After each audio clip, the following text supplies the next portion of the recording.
Hola, hola, espero se encuentren bien. El día de hoy vamos a hablar sobre fundamentos de organometálica, coordinación de ligandos. Esto es algo bastante superficial con lo que respecta al mundo de la organometálica. Sin embargo, con ellos podemos empezar a iniciarnos en este estudio y así empezar a poder diseñar estructuras o dibujarlas en los programas computacionales. Para empezar, hablaremos de los metales de transición, que ya como vimos en clases son los que se encuentran en el bloque D de la tabla periódica.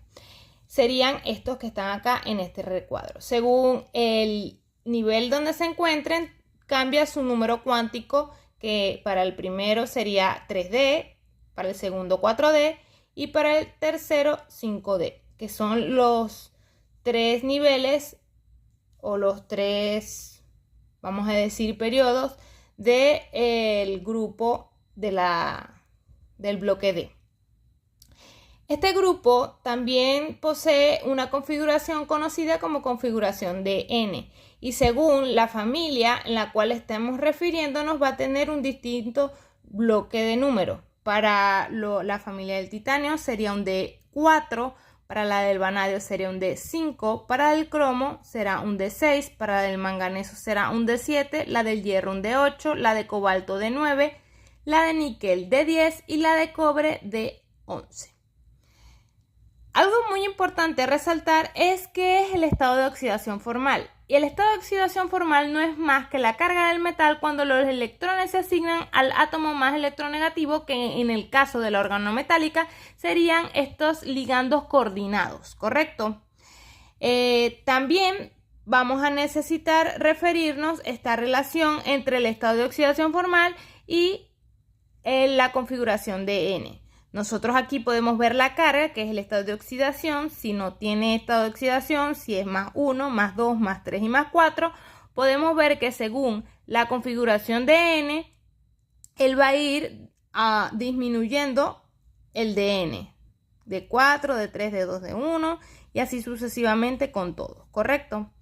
También es importante que conozcamos los orbitales D. Los orbitales D nos van a decir o nos van a hacer predecir la geometría que puede tener según el orbital que se esté enlazando. Nosotros no vamos a ver en la materia estas hibridaciones, ya que tiene que tener un conocimiento más profundo de inorgánica. Sin embargo, es muy bueno conocer estos tipos de orbitales, que son los siguientes. El orbital de XY, que se encuentra en un plano completamente alineado con el eje X y el eje Y. También está el de YZ, que tiene el plano alineado con el eje Y y el eje Z. Está también esta de XZ, que tiene el plano alineado con el eje X y el eje Z. Está el de X cuadrado menos Y cuadrado, que está alineado y encima de los ejes Y y X. Y por último, el de Z cuadrado, que está alineado con el eje Z y se encuentra encima de este mismo. Ahora, ya que conocemos estos orbitales D, podemos relacionarlos con la coordinación de N. Podemos ver acá el primer periodo del bloque D de los metales de transición, que va desde el titanio hasta el cobre, D4, D5, D6, D7, D8, D9, D10 y D11. Y acá su configuración electrónica. Quiero resaltar que no hago la de los demás porque es lo mismo, simplemente que cambia aquí el gas noble, ¿correcto? Entonces, simplemente para esta configuración de 4, nosotros tenemos una capa de valencia 3d2, 4s2. ¿Qué quiero decir con esto? ¿Cuántos electrones hay aquí? Aquí hay 4 electrones. La configuración de N asume toda la capa de valencia que se encuentra acá como los electrones de esta capa D. Es como si toda esta configuración electrónica fuera la misma capa D. Y de hecho, cuando nosotros estudiamos más a fondo las configuraciones electrónicas de estos metales de transición, podemos ver que los niveles S de los orbitales S y los orbitales D, ya sea que el orbital D tenga un menor nivel energético, número cuántico n, correcto, que el del siguiente, que sería el orbital S, su nivel de energía es muy similar, por tanto ellos pueden desplazar los electrones de aquí para allá y de allá para acá con mucha facilidad. Por tanto, se asume para la configuración de N que estos 4 electrones que están aquí son de del mismo orbital D, ¿sí? Estrictamente hablando, la capa de valencia también se vería con todo el nivel D, el siguiente nivel S y el siguiente nivel P, ¿correcto? Es decir, el orbital 3D, el siguiente orbital 4S y el siguiente orbital 4P. Esto es para cumplir la regla de los 18 electrones, ¿sí? Porque si nosotros contamos, aquí debería haber 5 pares de electrones, aquí 2 pares y aquí 6 pares. Si sumamos 10 más 2 más 6, harían 18 electrones, ¿correcto? Entonces, la capa de valencia, vamos a llamarlo así, de estos metales de transición, sería esto que está acá, ¿correcto? Siempre se busca para estos metales cumplir la regla de los 18 electrones, pero esto no siempre es así. De hecho, no está mal si no siempre da 18 electrones. Puede dar entre 22 electrones a 2 electrones en la capa de valencia, pero por lo general las especies que nosotros vamos a ver serán de 14, 16 y 18 electrones más comunes. Ahora bien, para saber cuántos electrones tiene estos metales cuando ellos hacen un enlace de coordinación, va a tener mucho que ver con el papel de los ligandos, ¿correcto? Ahora bien, aquí tenemos los números de coordinación. Los números de coordinación nos indican cuántos ligandos se enlazan en el metal, ¿sí? Cuando tenemos, o sea, hay muchos tipos, incluso hay coordinación 1, pero como son tan raros, no lo voy a poner. Los más, vamos a decir, comunes serían número de coordinación 2, número de coordinación 3, número de coordinación 4, número de coordinación 5 y número de coordinación 6.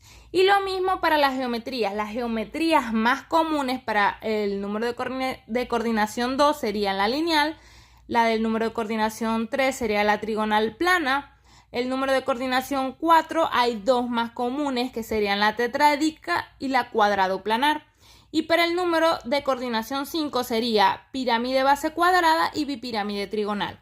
Y por último, el número de coordinación 6 está la octaédrica. Ahora bien, es importante reconocer el tipo de ligando que nosotros tenemos. También vamos a tener una infinidad de ligandos, pero los principales que nosotros vamos a querer identificar serán los ligantes neutros, que se le conocen como ligantes L, y los ligantes con carga, que son los ligantes X. Sí, que por lo general son halogenuros o alguna otra molécula cargada negativamente, ¿correcto?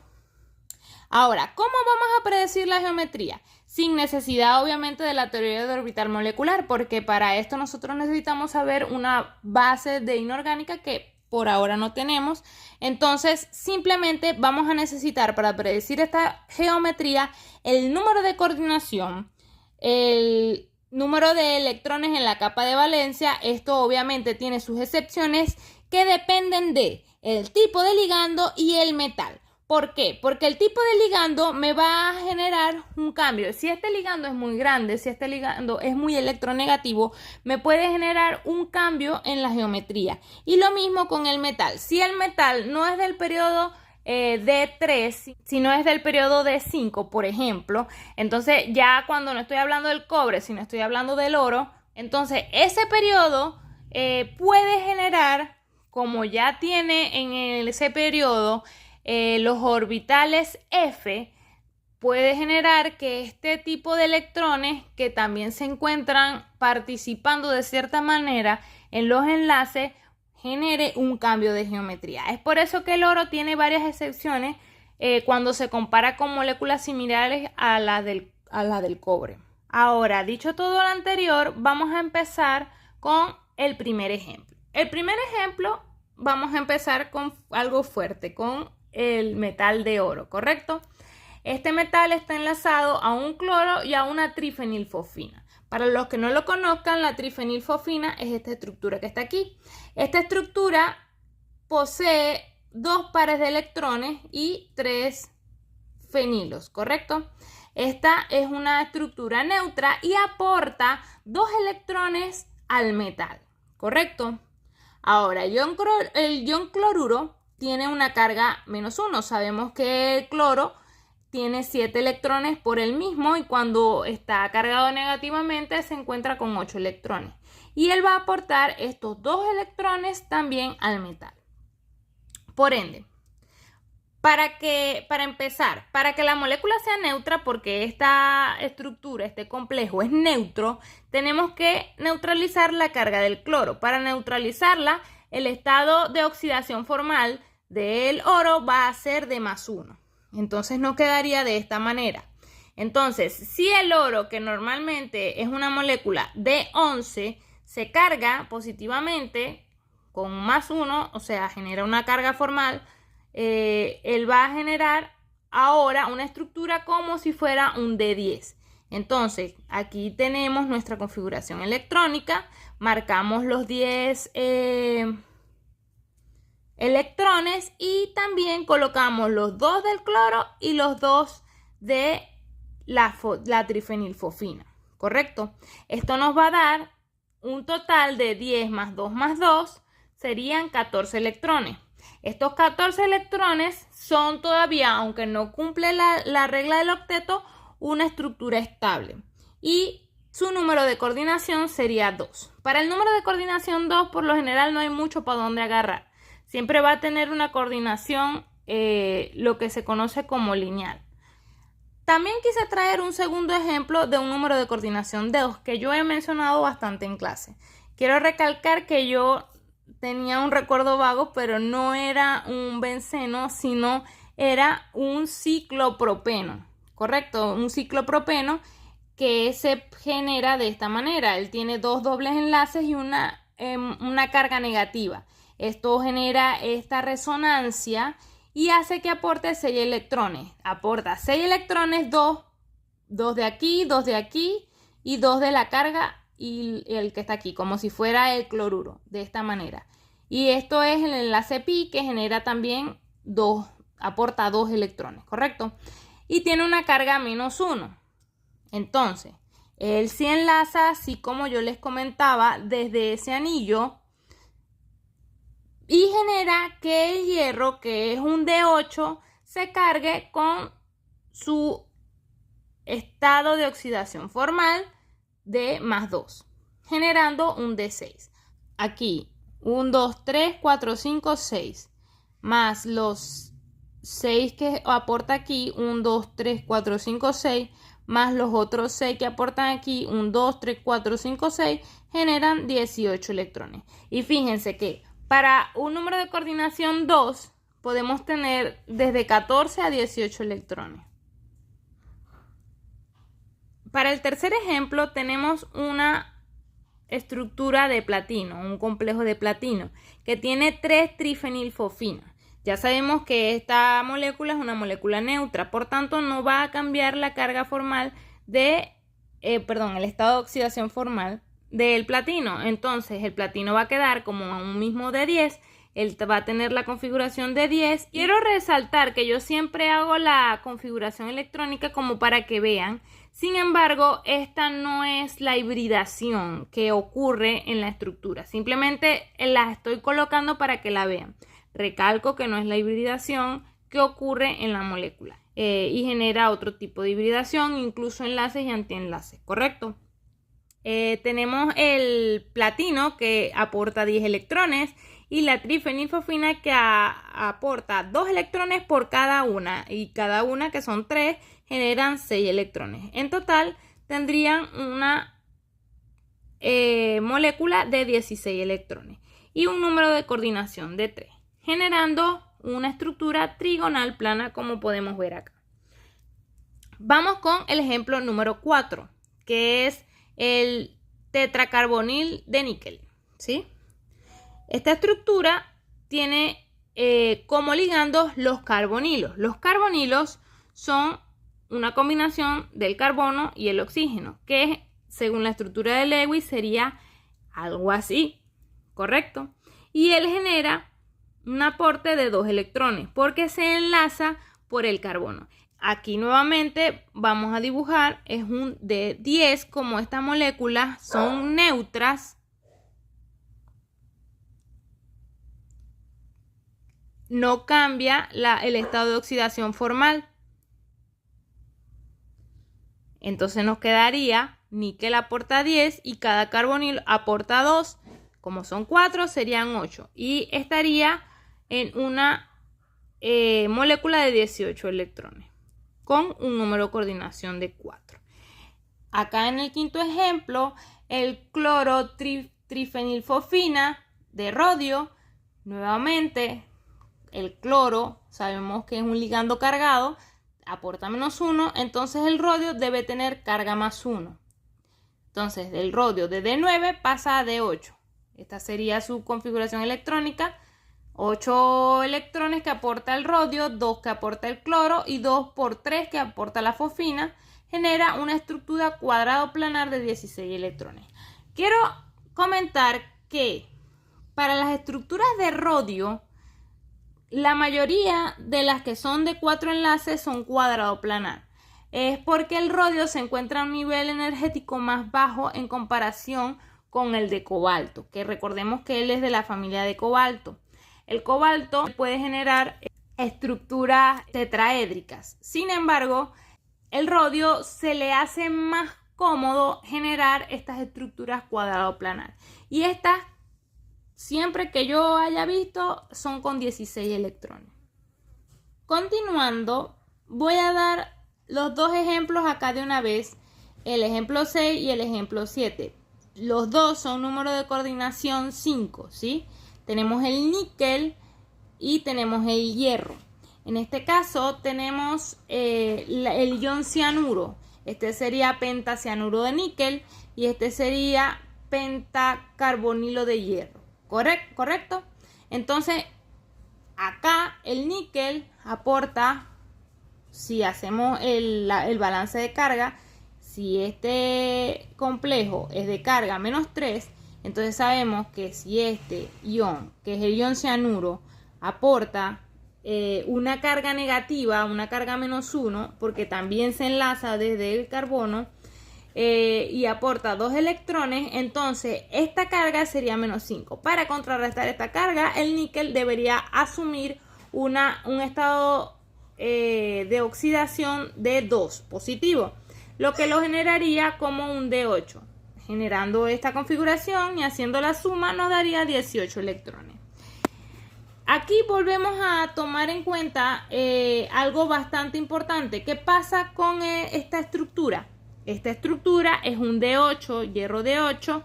Él también tiene 18 electrones en su capa de valencia, pero él genera, en vez de una geometría pirámide con base cuadrada, él genera aquí una geometría bipirámide trigonal, haciendo una pirámide aquí arriba y una pirámide aquí abajo con base trigonal, ¿sí?